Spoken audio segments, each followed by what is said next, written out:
దేవుడు అంటాడు, వద్దురా బాబు, నా మాటినరా, నీకు ఎంతకన్నా ఇంకా మంచి అమ్మాయిని మీ తల్లిదండ్రులు చూసి చేస్తారు, నా మాటిని బాబు అని దేవుడు చెప్తుంటే, లేదయ్యా ఈ విషయంలో మీరు ఎన్ని చెప్పినా కానీ నేను ఆ అమ్మాయినే పెళ్లి చేసుకుంటా అంటే, సరే దేవుడు తన బిడ్డలు ఏది కోరుకున్నా కాదని లేక సరే కానీ అన్నాడు. చేసుకున్నాడు.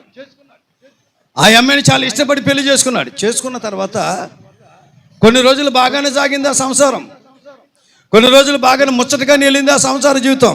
కొన్ని రోజులకి మనస్పర్ధలు వచ్చినాయి. ఈ వివాహం చేసుకున్నటువంటి అమ్మాయి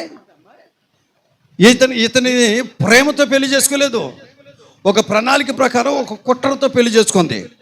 ఆ అమ్మాయి ఎవరంటే, ఈ పెళ్లి చేసుకుంటే కుర్రాడు ఉర్రుతులు గడే యవనస్తుడు, వాళ్ళకి శత్రువులు వాళ్ళు.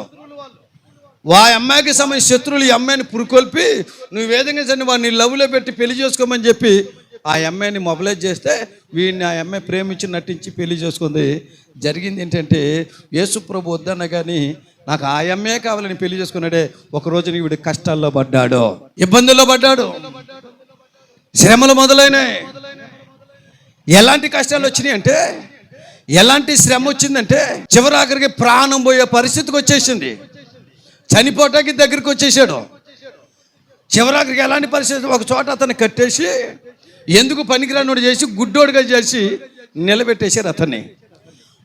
అలాంటి పరిస్థితుల్లో ఆ కష్టతరంలో, అయ్యో నా దేవుడు వద్దంటే నేను ఈ అమ్మాయిని పెళ్లి చేసుకున్నానే, నా దేవుడు చిన్నపిల్లని బతిలేనట్లు బతిలాడి నన్ను ప్రాధేయపడిన నేను దేవుని మాటను ధిక్కరించానే, ఇదిగో దేవుని మాటను ధిక్కరించడం నాకు ఈ పరిస్థితి వచ్చిందని చెప్పి ఆ విపరీతమైన శ్రమలో ఉన్నటువంటి కట్టవేయబడిన వ్యక్తి అంట ఒకసారి దేవుడు ఒక చిన్న ప్రార్థన చేశాడంట. అయినా సంసోను వద్దయ్యా, ఆ అమ్మాయి వద్దురా బాబట్టి వినలేదు, పెళ్లి చేసుకున్నాడు. ఈ చిత్రం ఏంటి తెలుసా, వాడు పెళ్లి చేసుకున్నా కానీ వాడికి ఏ కష్టం వస్తుందో, ఏ బాధ వస్తుందో, ఏ శ్రమ వస్తుందో, నా పిల్లోడు ఏ శ్రమలో పడిపోతాడని చెప్పి దేవుడు ఎల్లప్పుడూ వాడికి తోడుగానే ఉంటున్నాడు. దేవుడు చేసుకోవద్దన్న అమ్మాయిని చేసుకున్నాడు. దేవుడు వేషాలు వేయద్దురా బాబు అంటే వేషాలు వేసాడు. ఆ అమ్మాయిని చేసుకోవటం నాకు ఇష్టం లేదురా బాబు, నీకు మంచి అమ్మాయిని ఇచ్చి పెళ్లి చేస్తానంటే వినకుండా లోపడకుండా ఆ అమ్మాయినే పెళ్లి చేసుకున్నాడు. కష్టాలు పాలయ్యాడు. అలాంటి సందర్భంలో కష్టం వచ్చినప్పుడు దేవుడికి ప్రార్థన చేశాడు, దేవా ఈ ఒక్కసారికి మాత్రమే నన్ను బలపరచుమా.